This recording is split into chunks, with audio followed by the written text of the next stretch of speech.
আসসালামু আলাইকুম। আমি মুহাম্মদ আজিজুল ইসলাম। আমি কিছু কথা বলবো নারীদের উদ্দেশ্য করে।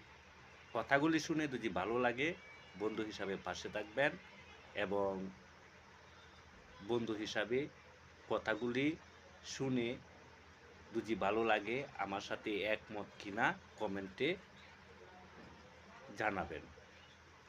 একটা নারীর কাছ থেকে যদি একটা স্বামী হাতছাড়া হয়ে যায়, তাহলে কিসের কারণে যে তার স্বামী তার কাছ থেকে হাতছাড়া হয়, সেটা কিন্তু যার স্বামী হারায় এবং হাতছাড়া হয় সে বুঝে।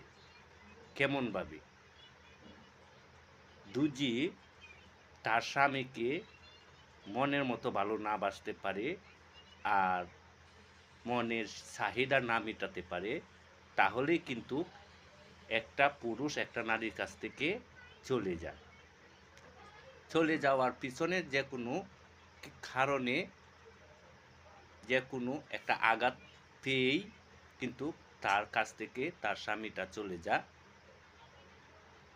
তার সাথে যদি দুর্ব্যবহার করে এবং লাঞ্ছনা, অত্যাচার এবং মানসিক আঘাত করে, তাহলেই কিন্তু তার স্বামীটা তার আঁচল ছেড়ে চলে যায়। সেই স্বামীকে আর কখনো ফিরাতে পারে না। যত চেষ্টা করে ভালোবাসা দিয়েও কাছে আনতে পারে না। সেটাই স্বাভাবিক।